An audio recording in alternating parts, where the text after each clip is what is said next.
आज connects kitchen में बनाएंगे बिल्कुल ऑथेंटिक तरीके से चीज़ी वाइट सॉस पास्ता। देख सकते हैं आप। और साथ ही बताऊंगी चीज़ स्टफ्ड गार्लिक ब्रेड भी, वो भी तवे पे। तो इसके लिए बड़े से बर्तन में मैंने काफ़ी सारा पानी रख दिया है गर्म होने के लिए। जैसे इसमें गर्म होना स्टार्ट हो जाएगा, डाल रही हूँ मैं 1 टीस्पून नमक और बस आधा टीस्पून तेल। यहाँ पे बहुत ज़्यादा तेल फ्रेंड्स नहीं डलता है, वरना उसमें एक ऑयल की कोटिंग आ जाती है और फिर पास्ता का जो बेस है ना उसमें चिपकता नहीं है। ये था आपके लिए पहला टिप। नेक्स्ट इंपॉर्टेंट पॉइंट, जब पानी में अच्छा सा उबाल आ जाएगा, देखिए एकदम उबल रहा है, तभी ही पास्ता इसमें डालेंगे, वरना आपका जो पास्ता है एकदम चिपचिपा सा बनेगा। इसको इसमें डाल देंगे और बॉईल होने देंगे बस 5 से 6 मिनट के लिए, या फिर depending on the packet instruction कि आप कौन सा पास्ता यूज़ कर रहे हैं उसके ऊपर भी डिपेंड करता है। ये देखिए मैं आज ये पेने पास्ता यानी कि पाइप पास्ता जिसको बोलते हैं बच्चे, वो मैं यूज़ कर रही हूँ। अगर आप और कोई शेप का पास्ता यूज़ कर रहे हैं तो पैकेट इंस्ट्रक्शंस देख लीजिएगा। जो भी टाइम लिखा है बस उससे थोड़ा सा कम पकाइएगा। बेसिकली इसको 80 to 90% पकाना है, जिसको कहते हैं आल दानते। और हिंदी में बताऊं तो एक कसर बाकी। तो करीबन 5 मिनट हो गए, चलिए एक पास्ता चेक करते हैं। मैं आपको कट करके दिखाती हूँ। ये देखिए एक कसर बाकी है, बिल्कुल हल्का सा कच्चापन है, हल्की सी व्हाइट रिंग बन रही है, बस इतना ही हमको पकाना है। मतलब कि आपका पास्ता परफेक्टली कुक हो गया है। ओवर बॉईल नहीं करेंगे, गैस का फ्लेम ऑफ कर देंगे। लेकिन रुकिए फ्रेंड्स, उससे पहले मैं क्या करी, ये पास्ता का जो स्टॉक है ना पानी, उसको फेंकने से पहले, काफ़ी फ्लेवरफुल होता है ये, तो इसका 1 कप हम रिजर्व करके रख देंगे। इसको हम बाद में यूज़ करेंगे पास्ता को पतला करने के लिए। और उसके बाद ये पास्ता पूरा छान लेंगे और इसके ऊपर डाल देंगे नॉर्मल पानी और थोड़ा सा रिंस कर लेंगे। आप चाहे तो नल के नीचे भी इसको चला सकते हैं, फटाफट हो जाता है काम। इससे क्या होगा, इसकी कैरी ओवर कुकिंग बंद हो जाएगी और ये नरम होना बंद हो जाएंगे। इसके बाद बस इसको ऐसे स्प्रेड आउट कर लीजिए। और अगर फ्रेंड्स आप बाद में बना रहे हैं ना, तो यहीं पे थोड़ा सा ऑयल भी डाल के रख दीजिएगा ताकि वो ज़्यादा चिपचिपे ना हो। इसको साइड में रख देंगे। नेक्स्ट बनाएंगे बढ़िया सा वेजिटेबल का मिक्सचर, जिसके लिए पैन में मैं गरम कर रही हूँ 1 टेबलस्पून मक्खन। मक्खन नहीं तो आप तेल भी यूज़ कर सकते हैं। 2 टेबलस्पून बारीक कटी हुई लहसुन। इसको थोड़ा सा टॉस कर लेंगे। ये तो मेरी फेवरेट है, इसका बहुत अमेजिंग फ्लेवर आता है फ्रेंड्स, खास करके पास्ता में। और फिर एक प्याज डाल रही हूँ जिसको मैंने देखिए सर रफली काटा है, बहुत बारीक भी नहीं है। इसको थोड़ा सा पका लेंगे, ठीक है, 2 मिनट के लिए, बहुत ज़्यादा नहीं, डार्क तो बिल्कुल नहीं करना है। हल्का सा गोल्डन पिंक हो जाए, सॉफ्ट हो जाए बेसिकली प्याज, ये देखिए इस तरह से। उसके बाद हम डाल देंगे सारी वेजिटेबल्स। तो ये देखिए फ्रेंड्स, मैं ये सारी वेजिटेबल्स यूज़ कर रही हूँ जो कि कैफ़े में भी यूज़ किया जाता है, बहुत बढ़िया कलरफुल होते हैं। तो सबसे पहले डाल रही हूँ एक गाजर ऐसे कटा हुआ। फिर मैं डाल रही हूँ कैप्सिकम। तो कैप्सिकम मेरे पास डिफरेंट कलर्स के थे, तो सारे कलर्स मैं यूज़ कर रही हूँ, बहुत मज़ा आता है ये सब करने में मुझे। थोड़े से कॉर्न्स मैं डाल रही हूँ। अच्छा फ्रेंड्स, जो कॉर्न्स है ना मैंने बॉईल नहीं किए, डायरेक्टली डाल रही हूँ, इसमें ही पक जाएंगे। और उसके बाद मैं डाल रही हूँ ऐसे छोटे छोटे टुकड़े ब्रोकली के। अच्छा फ्रेंड्स, इसको भी मैंने बॉईल नहीं किया है, ये ऐसे ही पक जाते हैं। उसका जो क्रंच है ना बहुत पसंद आता है हम लोग को। एंड एक और मेरी फेवरेट चीज़ जिसकी वजह से हम घर पे बार बार पास्ता बनाते हैं, मशरूम।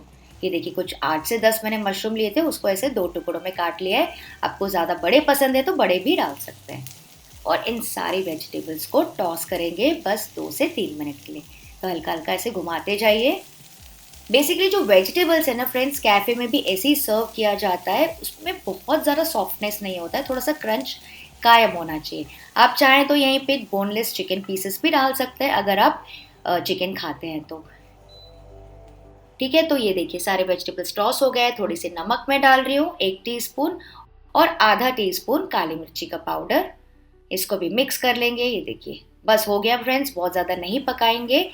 बहुत बढ़िया कलरफुल दिख रहे हैं वेजिटेबल्स, इसको साइड में रख देते हैं। नेक्स्ट एक वॉक में। तो फ्रेंड्स काफ़ी सारे लोग पूछते हैं कि वॉक क्या है, तो नॉर्मली जो बड़ा वाला हैंडल वाला बर्तन होता है ना, नॉर्मली जिसमें हम चाइनीज़ बनाते हैं, उसको कहा जाता है वॉक। इसमें मैं डाल रही हूँ 3 टेबलस्पून मक्खन।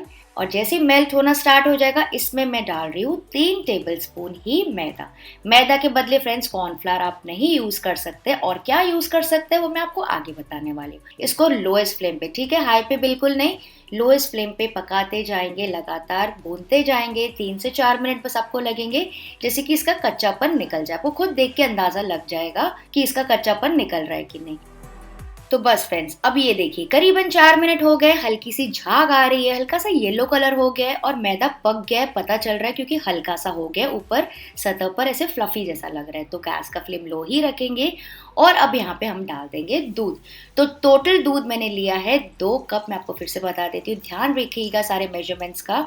ये फ्रिज का या फिर रूम टेम्परेचर का हो सकता है, गर्म नहीं यूज करना है। इसको थोड़ा थोड़ा करके डालते जाएंगे और लगातार घुमाते जाएंगे। तो यहाँ पे फ्रेंड्स आप विस्क यूज कर सकते हैं, उससे आपका काम आसान हो जाएगा।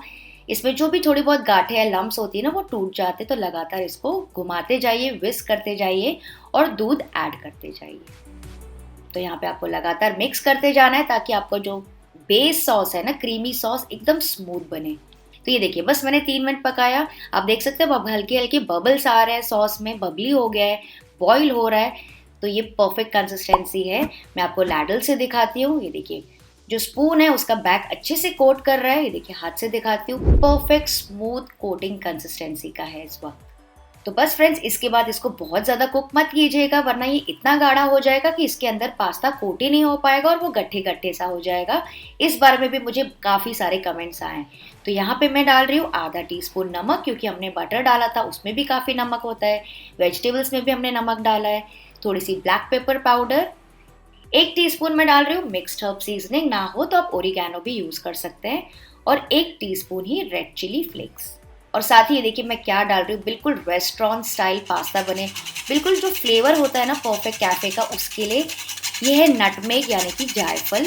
इसको हल्का सा ग्रेट कर लेंगे। ये देखिए इसका ना हल्का सा सौंधा फ्लेवर आता है, जिसकी वजह से आपको अलग ही टेस्ट आएगा पास्ता में। और इसको भी अच्छे से मिक्स कर लेंगे।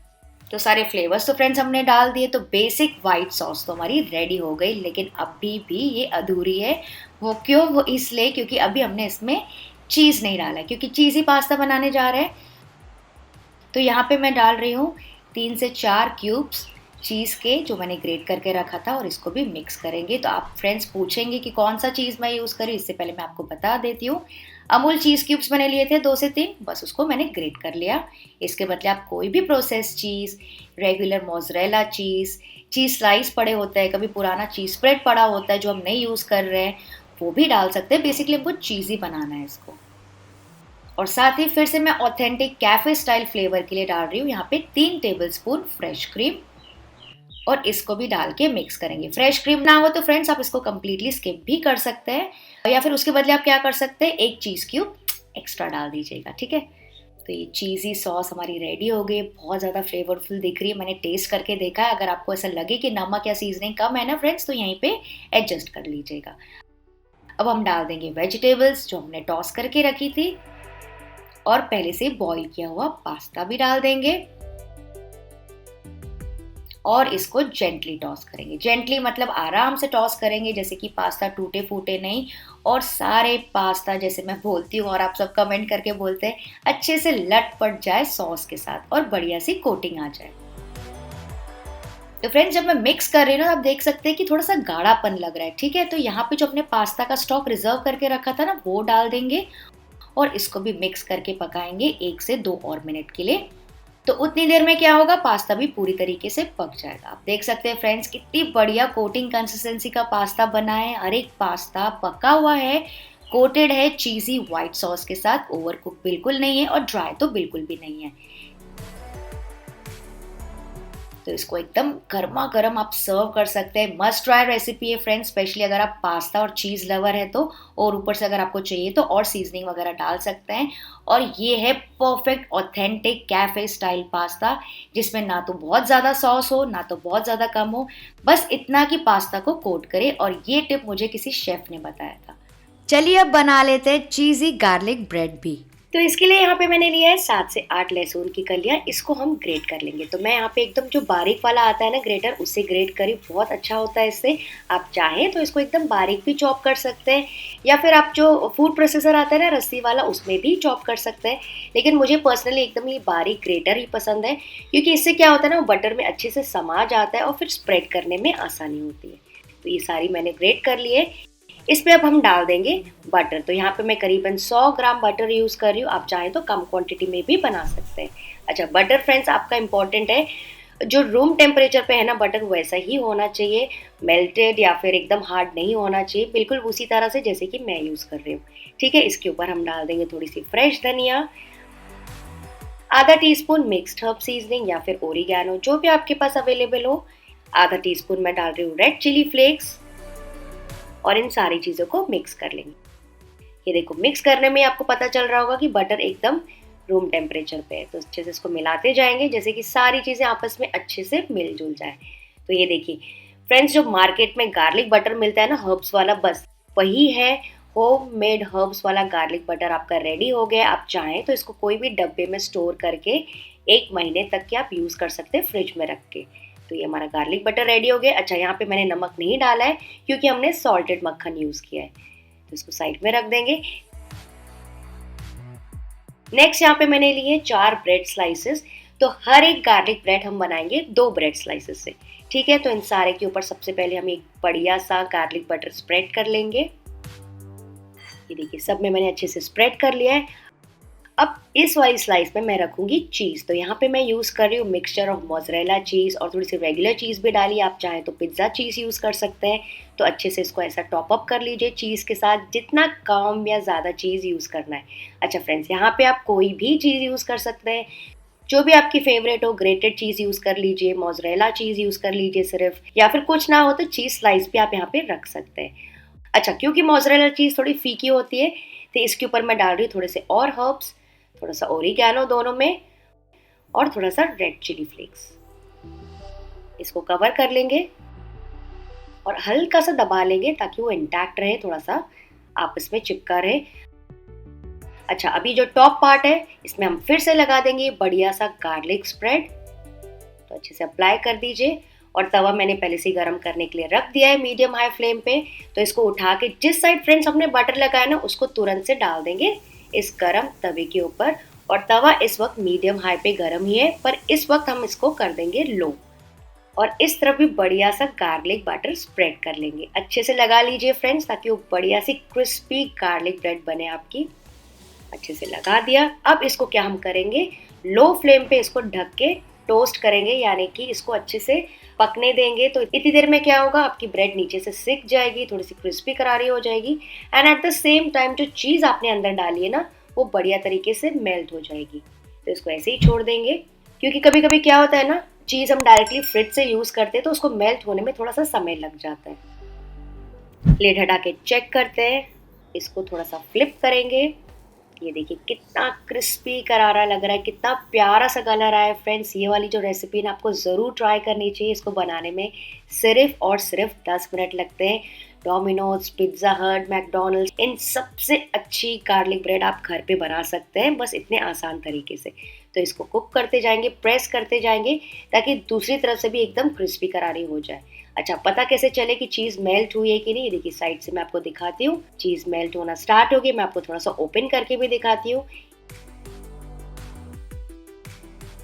ये देखिए, तो चेक ज़रूर कर लीजिएगा फ्रेंड्स कि अंदर चीज़ मेल्ट हुई है कि नहीं, वरना खाने में बिल्कुल मज़ा नहीं आएगा। देखिए कितने अच्छे से हमारी चीज़ मेल्ट हो गई है। मेरे तो मुंह में पानी आ रहा है। और ये जो रेसिपी है ना फ्रेंड्स बहुत ज़्यादा रियली टेस्टी बनती है, एकदम ट्राइड एंड टेस्टेड रेसिपी। आप बच्चों के लिए तो ज़रूर ट्राई कीजिएगा।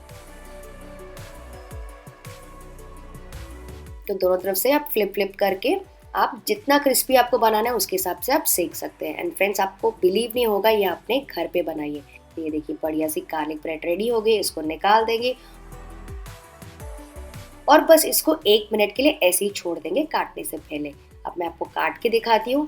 देखिए बहुत ज़्यादा क्रिस्पी है बाहर से। इसको मैं थोड़ा सा अलग करती हूँ।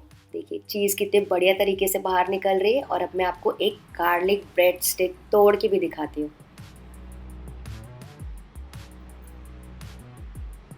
सुपर चीज़ी, सुपर फ्लेवरफुल, एकदम सिंपल फ्लेवर्स है फ्रेंड्स, आपको खा के मज़ा ही आ जाएगा। तो कैसा लगा आपको आज का कॉम्बो? इसे बच्चों के लिए तो ज़रूर ट्राई कीजिएगा। अगर वीडियो थोड़ा भी पसंद आया तो लाइक, शेयर और सब्सक्राइब करना तो बनता है।